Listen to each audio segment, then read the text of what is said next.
ఎవరు సమీపించలేని తేజస్సులో నివసించునా యేసయ్యా. నీ మహిమను గురించిన పరిశుద్ధులు నా కంట పడగానే, నీ మహిమను ధరించిన పరిశుద్ధులు నా కంట పడగానే, ఏమౌదునో నేనేమౌదునో, ఏమౌదునో నేనేమౌదునో, ఏమౌదునో నేనేమౌదునో, ఏమౌదునో నేనేమౌదునో. ఎవరు సమీపించలేని తేజస్సులో నివసించునా యేసయ్యా. ఎవరు సమీపించలేని తేజస్సులో ఇహలోక బంధాలు మరచి నీ ఎదురే నేను నిలచి, నీవిచ్చు బహుమతులునే స్వీకరించి నిత్యానందము పరవశించు వేళ, నీవిచ్చు బహుమతులునే స్వీకరించి నిత్యానందముతో పరవశించు వేళ, ఏమౌదునో నేనేమౌదునో, ఏమౌదునో నేనేమౌదునో, ఏమౌదునో నేనేమౌదునో, ఏమౌదునో నేనేమౌదునో. సైన్య సమూహాలతో కలిసి నిత్యారాధన చేయు ప్రశాంత వేళ, పరలోక సైన్య సమూహాలతో కలిసి నిత్యారాధన చేయు ప్రశాంత వేళ, ఏమౌదునో నేనేమౌదునో, ఏమౌదునో నేనేమౌదునో, ఏమౌదునో నేనేమౌదునో, ఏమౌదునో నేనేమౌదునో. ఎవరు సమీపించలేని తేజస్సులో నివసించునా యేసయ్యా. ఎవరు సమీపించలేని తేజస్సులో నివసించునా యేసయ్యా. జయించిన వారితో కలిసి ఎవరికి తెలియని ఓ కొత్త పేరుతో నిత్య మహిమలో నన్ను పిలిచే ఆ శుభవేళ, ఎవరికి తెలియని ఓ కొత్త పేరుతో నిత్య మహిమలో నన్ను పిలిచే ఆ శుభవేళ, ఏమౌదునో నేనేమౌదునో, ఏమౌదునో నేనేమౌదునో, ఏమౌదునో నేనేమౌదునో, ఏమౌదునో నేనేమౌదునో. ఎవరు సమీపించలేని తేజస్సులో నివసించునా యేసయ్యా. ఎవరు సమీపించలేని తేజస్సులో నివసించునా యేసయ్యా. నీ మహిమను ధరించిన పరిశుద్ధులు నా కంట పడగానే, నీ మహిమను ధరించిన పరిశుద్ధులు నా కంట పడ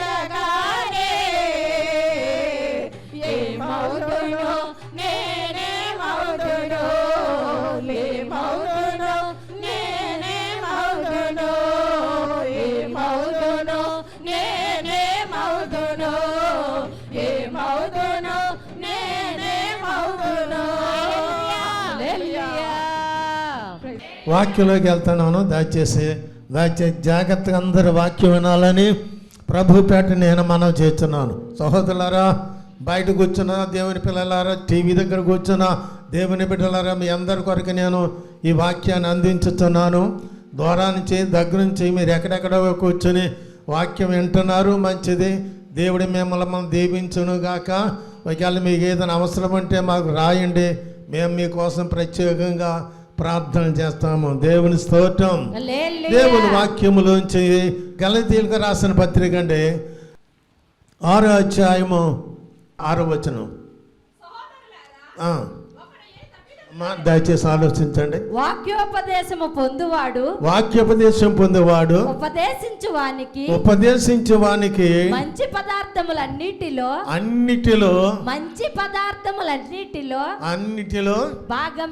భాగమివ్వవలెను. గనుక మోసపోకుడి, దేవుడు ఎక్కిరించబడడు. మనుషులు ఏమి విత్తును ఆ పంటనే కోయును. ఈ మాట, ఈ వాక్యం దినమంది నేను వాక్యం మీద ప్రసంగం చేస్తున్నాను. ఆలోచించండి. వాక్యోపదేశం పొందించిన వారు ఉన్నారు. ఈ మాట అపోస్తుడైన పౌలు గారు రాసాడు పత్రిక. అపోస్తుడైన పౌలు గారు రాశాడు. ఆయన ఏమంటున్నాడంటే, కనుక వాక్యోపదేశం పొందేవాడు ఉపదేశించేవానికి మంచి పదార్థములన్నిటిలోంచి భాగమివ్వలేను. మంచి అన్నిటిలోంచి కూడా భాగమే. ఎవరికి ఇవ్వాలి? సేవకునికి ఇవ్వాలి, బయట వాళ్ళే కాదు ఇచ్చేది. కనుక కష్టపడి సేవ చేస్తున్నా, రాత్రి పగులు తిరుగుతున్నా ఆ దైవజనులకి ఇవ్వాలి తప్ప బయట వాళ్ళకి ఇవ్వడం కాదు. ఆలోచించండి. అందుచేనంట మంచి పదార్థములన్నిటిలో భాగం, చెడ్డవాటిలో కాదు, మంచి పదార్థములన్నిటిలో భాగమే ఇవ్వబడలేను. తర్వాత మోసపోకుడి, దేవుడు ఎక్కిరింపబడడు. దయచేసి నువ్వు రాకపోయినా, నువ్వు ఇచ్చినా, నువ్వు ఇవ్వకపోయినా దేవుడు మాత్రం ఏం చేయడండి, మనల్ని ఎక్కిరించడు. చూడండి, దేవుడు ఎక్కిరింపబడరు. మోసపోకుడి, దేవుడు ఎక్కిరించబడడు. మనుషులు ఏమి విత్తును ఆ పంటనే కోసుకుంటాడు. ఇప్పుడు మీరు ఈ రెండు మాటలు ఆలోచన చేసుకోండి. ఒకటే గనక వాక్యోపదేశవానికి ఉపదేశించవానికి మంచి పదార్థములన్నిటిలో భాగం వాట ఇవ్వాలి. మంచి పదార్థములన్నిటిలో వాటం ఇవ్వాలి. లేక మీకు వచ్చే దశమ భాగములు వాటం కావాలి. అలాగే మీరు ఇచ్చింది ఏదైనా దేవుని పని కొరకు ఇస్తే దేవుని కార్యాలు జరిగిస్తాయి. దాన్ని ఆలోచించండి. అందుచేతను మోసపోకుడి, దేవుడు ఎక్కిరింపబడడు. దేవుడు ఏం చేయడండి? ఎక్కిరింపబడడు. దేవుని స్తోత్రం. హల్లెలూయా, హల్లెలూయా. దేవుని వాక్యం చాలా చక్కగా ఈ మాటలు మనకు రాయబడి ఉన్నవి. అందుచేతను అపోస్తుడైన పౌలు గారు అంటున్నాడు, ఈ మాటలు చెప్తున్నాడు. మోసపోకుడి, దేవుడు ఎక్కిరింపబడడు. మనుషులు ఏమి విత్తునో ఆ పంటనే కోయును. తర్వాత ఎలాగనగా తన శరీరేచ్ఛలను బట్టి విత్తువాడు తన శరీరమును బట్టి. తర్వాత ఆలోచన చేస్తాడు. లూకా సువార్తలో 6వ అధ్యాయం 38వ వచనంలో ఒక మాట రాశాడు అపోస్తుడు ఆయన పౌలు గారు రాశాడు. లోకాయన భక్తుడు కూడా ఈ మాట, క్షమించుడి అప్పుడు మీరు క్షమించబడుదురు. క్షమించుడి అప్పుడు మీరు క్షమించబడుదురు. ఇయ్యుడి అప్పుడు మీకు ఇయ్యబడును. ఇస్తే దేవుడు, ఇస్తే నీకు దేవుడు మళ్ళీ ఇస్తాడు. ఇయ్యుడి మీకు ఇవ్వబడును. అనచి కుదిలించి దిగజారినట్లుగా నిండు కొలతతో మనుషులు మీ ఒడిలోని కొలుతురు. సహోదరులను ఇక్కడ ఆలోచించండి. కదిలించి అనిచి మీరు ఎప్పుడైనా పూర్వకాలం మందు ఈ తవరు లేనప్పుడు, ఇనప తవరు లేనప్పుడు మరి ఎదురుగెరలతో ఉన్న బొడ్డున్న కర్ర కొట్టుకుని వాటితో కారం కొలిసి పెట్టి ఇచ్చేవారు. వారు ఇచ్చేటప్పుడు ఏ కొలతతో కొలుస్తున్నారు అదే కొలత. అది నొక్కి లేక పేర్చి నొక్కుతారు. గట్టిగా ఉంటుంది, అది పేర్చి ఇస్తారు. అప్పటికెళ్ళినమ్మా ఈ బాకీ ఎలా చేస్తుందో, ఎలా నొక్కుతుందో, ఎలాగ ఇవ్వాలో, మళ్ళీ ఆవిడ బదులు ఇవ్వాలి కాబట్టి ఆలోచనతో ఉంటుందండి. ఆలోచించండి. అందుచేతనంటున్నాడు, అనర్చి సహోదరులారా, నీ మనసులో ఆలోచన ఏముందండి? అనర్చి కుదిలించి దిగజారినట్లుగా నిండు కొలతతో మనుషులు మీ ఒడిలో కొలుతురు. నీవే కొలత కొలిసావు? ఏ భాగం చేస్తున్నావు? ఏమి విత్తావు? ఏమి విత్తనాలు చల్లావు? మంచి విత్తనాలు చల్లావా, చెడ్డవి జల్లుచున్నావా? దానికి యెహోషువ గారు అన్నాడు 10వ అధ్యాయములో 12వ వచనంలో ఒక మాట రాయబడి ఉందండి. హోషేయ 10వ అధ్యాయం 12వ వచనం అండి. కనుక ఏ విత్తనాలు? నీతి అని విత్తనాలు విత్తండి, ప్రేమ ఫలితమైన మంచి ఫలములు కోసుకుందరు. తర్వాత ఇదే సమయం దయచేసి ఆలోచన. అందుచని పిల్లరా, మనం విత్తనాలు ఏం చల్లుతున్నాం? కన్నీళ్లతో విత్తేవాడు క్రైస్తవుడా సంతోషంతో పంట కోసుకుంటాడు. నీవే కొలతతో కొలుస్తున్నావు, అదే కొలత నీకు కొలవబడును. నువ్వేం చేస్తే అదే. నువ్వు ఒకని భార్యను పాడు చేస్తే నీ భార్యను ఒకడు పాడు చేస్తాడు. కనుక నువ్వు సంఘాన్ని పాడు చేస్తే ఇంకొకరు నీ సంఘాన్ని పాడు చేస్తాడు. కనుక ఏ కొలతతో కొలుస్తున్నావు అదే కొలత నీకు మరలా కొలవబడును. మీరు ఆలోచించండి. కొలత కొలుస్తున్నందు ఇచ్చేది అంటాడు. కనుక ఓబత్యాలు 1:15 వచ్చినటువంటి అంటే చూడండి, ఓబత్య 1:15 వచ్చిన.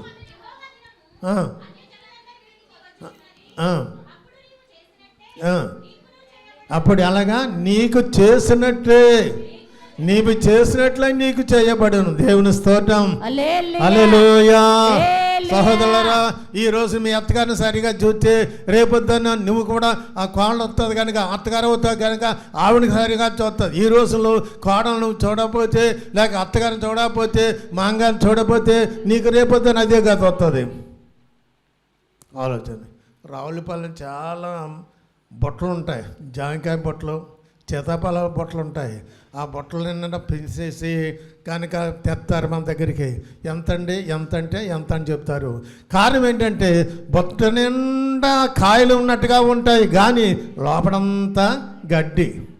అపోస్తుడైన పౌలు గారిని అంటాడు, దానికి మోసపోకుడి, దేవుడు ఒకవేళ నువ్వు రాకపోతే ఇంకొకటి వస్తాడు, ఇంకొకటి రాకపోతే ఇంకొకటి వస్తాడు. ఒకవేళ పరిచయం చేయడానికి అనేక మంది వస్తున్నారు.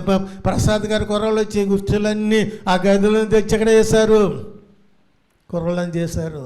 కనుక నువ్వు రాకపోతే ఇంకొకటి రావచ్చు, నేను రాకపోతే ఇంకొకటి రావచ్చును. ఒకవేళ నేను ఇక్కడ లేకపోతే సేవకుడిగా లేకపోతే ఇంకో సేవకుడు రాకపోవచ్చును. కారణం ఏంటంటే మోసపోవద్దు. దేవుని పని చేసి పాడైపోయిన వాడు ఎవడు లేడు, దేవునికి ఇచ్చి చెడిపోయిన వాడు ఎవడును లేడు, దేవునికి పెట్టి చెడిపోయిన వాడు ఎవరు లేరు. మీరు ఆలోచించుకోండి. అందుచేత పిల్లారా, వాక్యాన్ని పాటించున్నట్లయితే నా మట్టుకు నేను దేవునికి ఇవ్వడానికి ఆలోచన కలిగి ఉంటాను. దేవుడు ఎక్కడికి వచ్చినా, మా ఇంటికి వచ్చిన వాళ్ళందరికీ టీపులు కూడా ఉంటాయి. కారణం పెట్టాలి. ఒకప్పుడు లేదు, దేవుడు ఇప్పుడు ఇచ్చాడు. నేను ఎవరు పెట్టాలి? మనుషులు పెట్టాలి, సహోదరులు పెట్టాలి, దేవుని పిల్లలు పెట్టాలి. కనుక చిన్నపిల్లలు కనుక వీళ్ళందరినీ భక్తులు పెంచాను నేను. ఈ ఆడపిల్లలందరినీ భక్తులు పెంచాను. వాళ్ళు అడగండి, ఒకవేళ ఏమని అంటారేమో. ఏమన్నా అడిగి చూడండి, పాస్టర్ గారు ఎలా చూడమా, అయ్యగారు ఎలా చూడ అడిగితే చెప్తారు కదా. లేని మాటలు చెప్పేసుకోవడం ఎందుకో. దేవుడు ఉన్నాడు, మేము దేవుని పని చేస్తున్నాం, మనుషుల పని కాదు మేము చేసేది. దేవుని సేవ చేస్తున్నాం. రాత్రి అనక పగలనక 3 రోజులు అక్కడే ఉన్నాం. ఎక్కడ? కొమ్మిశెట్టి ఇంటిగా ఉండి అంతర్మాల పూలు చేయడం, అంతమాల పూలు చేయడం, అంతమాల పూలు చేస్తూ ఉన్నాం. కారణం ఆలోచించండి. ఎందుకంటే దేవుని కార్యం కొలత. నీ కొలత ఎలా ఉంది? ఎవరిన ఈవిడి మీకు, తట్టుడి మీకు, కనుక తప్పదు ఇవ్వకండి, మీకు ఇవ్వబడునా దశమ భాగమును యెహోవాకు ప్రతిష్ట అర్పణము చేయమని. నేను ఇప్పుడు దశభాగాల గురించి చెప్పడం లేదు, కానీ కొలత చెప్తున్నాను. కొలత ఏ కొలత? ఏం చేస్తున్నావు, ఏమంటున్నావు అండి, ఎక్కడికి వెళ్తున్నావు, ఏ మాటలు ఉంటావు, మీరు ఎక్కడెక్కడ చెప్పినా కానీ అన్నీ నా దగ్గరికి వచ్చేస్తాయి. అయ్యగారు చెప్పకుండా అన్నా కానీ నా దగ్గరికి వచ్చేస్తాయి. మాటలు కానీ పనులు కానీ ఏదైనా కానీ ఏం చేసినా కానీ నా దగ్గరికి వస్తాయి. ఆలోచించండి పిల్లారా. దేవుని చెప్పిన ప్రతి మాట అపోస్తుడైన పౌలు గారు ఈ మాట అన్నాడు కదా, ఏ కొలతతో విత్తుచున్నావు అదే పంట, అదే పంట. ఏ పంట? అదే పంట.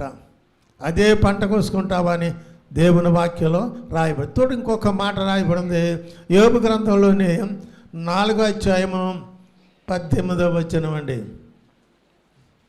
యోబు గ్రంథంలో 4వ అధ్యాయం. ఆయన తన సేవకులను నమ్ముటలేదు, ఆయన తన సేవకులను నమ్ముటలేదు, తన దూతలయందు లోపములను కనుగొనుచున్నాడు, తన దూతలయందు లోపములు కనుగొని ఉన్నాడు.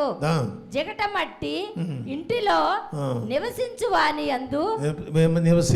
యందు మంటిలో పుట్టిన వారి యందు చిమ్మెట చిదిగిపోవునట్లుగాను చిదిగిపోవారి యందు మరి ఎన్ని కనుగొను. చాలు చాలా మంది దేవుని స్తోత్రం చెప్పండి. అందరు దేవుని స్తోత్రం చెప్పాలి. అందరూ గట్టిగా చెప్పాలండి. నెమ్మదిగా చెప్పడం కాదు, చేతులెత్తి దేవుని స్తోత్రం చెప్పండి. హల్లెలూయా, హల్లెలూయా, దేవుని స్తోత్రం, హల్లెలూయా. ఆలోచించండి. కనుక దేవుని వాక్యములు చాలా మంచిగా మనకు కనబడుతుంది. యోహాను సువార్తలో 6వ అధ్యాయంలో 27వ వచనంలో ఒక మాట ఉందండి. 6వ అధ్యాయంలో 6వ అధ్యాయము గట్టిగా చదవాలి, మా గట్టిగా చదవలేదు. నిత్య జీవము కలిటకు అక్షరమైన ఆహారము కొరకు కనిపెట్టుడి.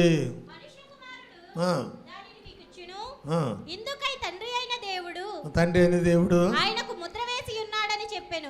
దేవుని స్తోత్రం చెప్పండి. హల్లెలూయా. సహోదరులారా, వాక్యంలో అనేక మంది నువ్వు ఎవరినైనా కొడితే నిన్ను కొట్టుబడి ఇంకొకడు ఉంటాడు, నీవు ఎవరినైనా పాడు చేస్తే నిన్ను పాడు చేసేవాడు ఇంకొకడు ఉంటాడు. అది కొలత, అది కొలత. నువ్వు నిబ్బరంగా ఉంటే నేను ఎవరు ఏం చేయలేరు, నువ్వు మంచిగా నిలబడి ఉంటే ఏం చేయలేరు. యెహోషువ గ్రంథంలో కనుక యెహోషువతో దేవుడు చెప్పాడు, యెహోషువా భయపడకము, నేను నీకు తోడుగా, చెప్పండి, నీకు తోడుగా నేను ఉన్నాను. నువ్వు బ్రతుకు దినములన్నీ ఏ మనుషుడును ఎదుట నిలవలేడు. నేను మోసేకు తోడైండునట్లు ఏ మనుషుడును నిలవలేకుండెను. ఏలీ గారు ఏం చేస్తాడు, అబ్బాయి మంచి సేవకుడు. నేను కొత్తపేట వెళ్తే కొంచెం ఏదో పని మీద వెళ్తే తెలపిండి అమ్ముకునే నాకు గానుగా అతను అన్నాడు, బాబా మీకు ఎంత వయసు ఉంటుందండి? ఏంటంటే ఏమి లేదండి, మీకు 90 సంవత్సరాలు ఉంటాయండి అంటున్నాడు. నన్ను చూసాడు అడిగి, బాబా అంతే నాకు ఉంది అని. దేవుని స్తోత్రం.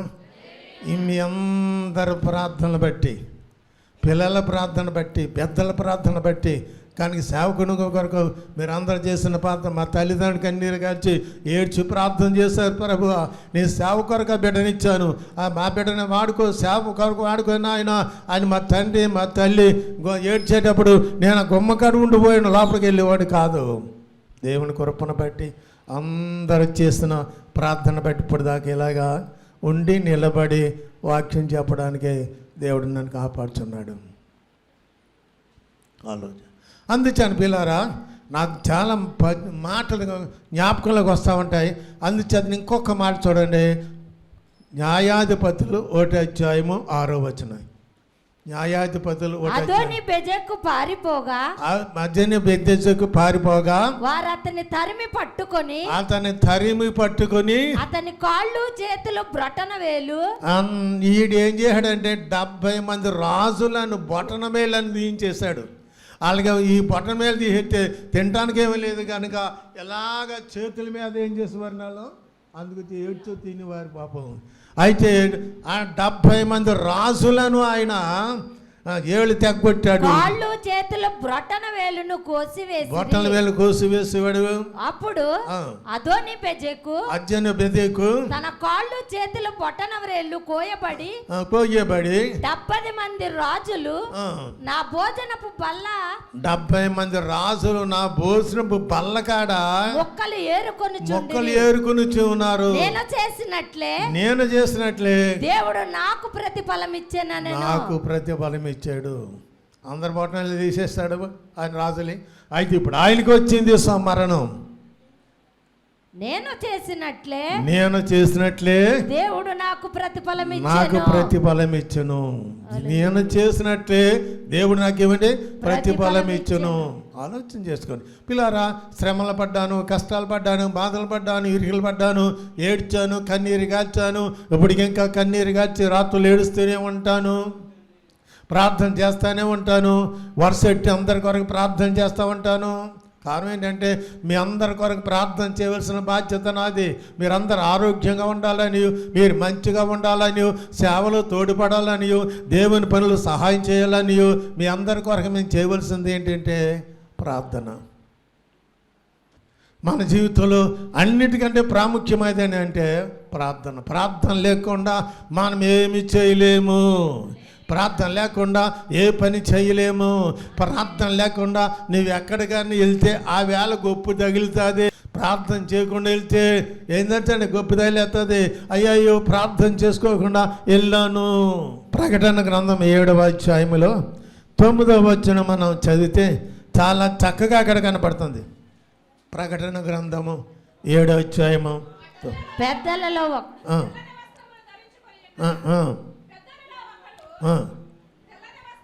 దాచేసి ఎక్కడ 9వ వచనం. అందుకు మాత్రం నేను ఇలాగా అడుగగా వంశముల నుండి, ఆయా భాషల నుండి, ఆయా పక్క తెగల నుండి అనేకులు గొప్ప సమూహం కనబడేను. వారు తరువాత నేను చూడగా ఇదిగో ప్రతి జనములో నుండి ప్రతి వంశముల నుండి ప్రజలలో నుండి ఆయా భాషల మాట్లాడువారు వారిలో నుండి వచ్చి ఎవడను లెక్కింపజాలని ఒక గొప్ప సమూహము కనబడెను. తర్వాత వారందరూ ఎలా చేస్తున్నారండి? తెల్లని వస్త్రములు ధరించుకున్నవారై దాదాపు లెక్కింపజాలని జనసమూహము కనబడింది అక్కడ. ఆయా భాషలు కనుక 12 మంది గోత్రాల నుండి, తర్వాత బయట నుండి అనేక మంది అన్యులుగా బయట వచ్చిన వారు కనుక ఇక్కడ లెక్కింపజాలని జనం అక్కడికి వచ్చారు. వారు తెల్లని వస్త్రం ధరించుకున్న వారే ఖర్జూరపు ఖర్జూరపు ఏం పెట్టారండి? ఖర్జూరపు మట్టలు చేత పట్టుకొని సింహాసనము ఎదుటను, అక్కడ సింహాసనము ఎదుటను, గొర్రె పిల్ల ఎదుటను నిలవబడిరి. అందరూ ఎక్కడనే సింహాసనం ఎదుటను, గొర్రె పిల్ల ఎదుటను నిలవబడి సింహాసనాసీనుడైన మా దేవునికి గొర్రె పిల్లకును మా రక్షణకై స్తోత్రమని మహాశబ్దముతో ఎలుగెత్తి చెప్పిరి. ఎక్కడ పరలోకమందు జరుగుతుంది. మనం అందరం పరలోకానికి వెళ్తే మన ప్రభు నమ్ముకుంటే భక్తిలో జీవించినట్లయితే సరిగ్గా ఉంటే నేను ముందు చెప్పాను కదా, యెహోషువతో చెప్పాడు, నిలవబడము నేను నీకు తోడై ఉన్నాను, ఎవడ నిలవలేడు. నిబ్బరంగా ఉండు, వంకర మాట్లాడుకో, కుడికి గాని ఎడమకు గాని తొలగిపోకు. కనుక కుడికి గాని ఎడమకు ఇది కానీ అటు కానీ ఈ సంఘంలో కానీ ఆ సంఘంలో కానీ నేను అన్నాను, నా దగ్గర బాప్తిసం పొందాడు. ఇప్పుడు చాలా సంఘాలు తిరిగేశాడు. ఏముంది?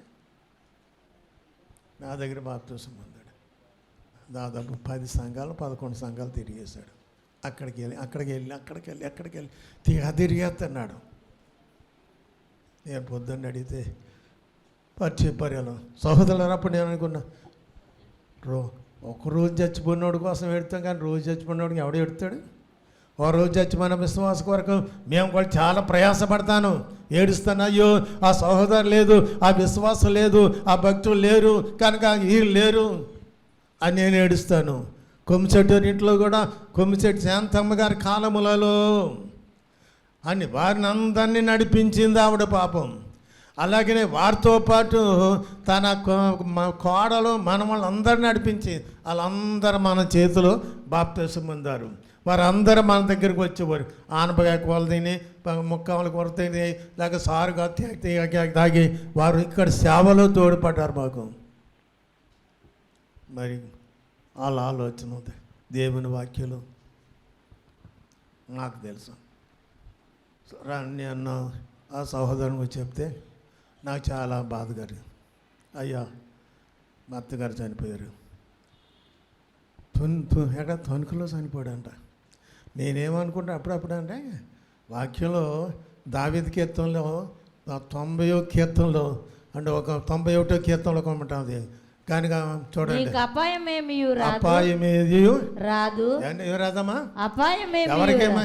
మనకి అపాయం ఏది రాదు, ఏ తెగులుని గుడారమున సమీపించదు.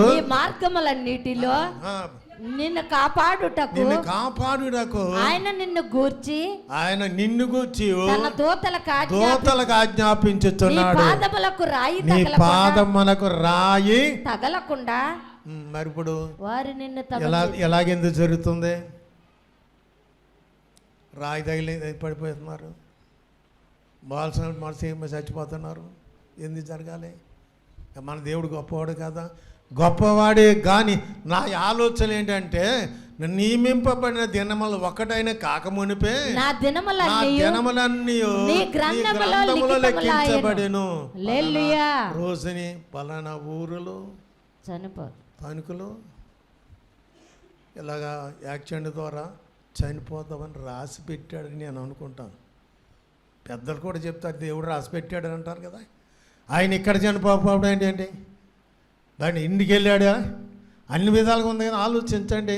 అందుచేతను నియమింపబడిన రోజులలో చాలా మంది అక్కడే చనిపోవట్లే, ఇంట్లో చచ్చిపోవట్లే, బయట చనిపోతున్నారు, బయటికి బయలు ఎక్కడెక్కడ చనిపోతున్నారు. కానీ నియమింపబడిన దినములో ఒకటి కాకమనిపే ఇవన్నీ గ్రంథములో రాయబడ్డాయి. లిఖితమాయను పలానా రోజు చచ్చిపోతాం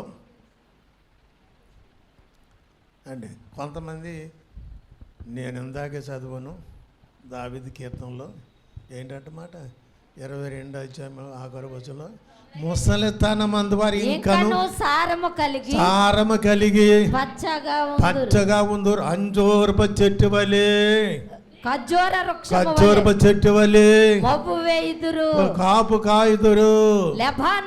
లెబానోను మీద దేవదారు వృక్షము వలె వారు ఎదుగుదురు. యెహోవా మందిరములో నాటబడిన వారు తమ దేవుని ఆలయములలో వర్ధిల్లుతారు. కిందకి ఇచ్చే వచనం, వారు నాకు ఆశ్రయమైన దుర్గమైన యెహోవా యథార్థవంతుడని అక్కడ వాక్యం ఆయన యందు ఇంకా చిగురు పెట్టుచుందురు, సారము కలిగి.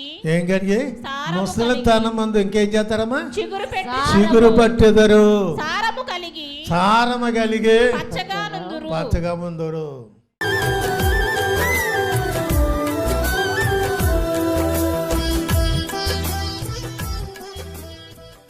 ప్రార్థన అవసరతల కొరకు మా సెల్ నంబర్ 9849010332. అపోస్తుల్ పీజీ ఏలియా గారు, IPC church, Devarapalli post, Ravulapalem మండలం, తూర్పుగోదావరి జిల్లా. మీ అందరికీ మా వందనాలు.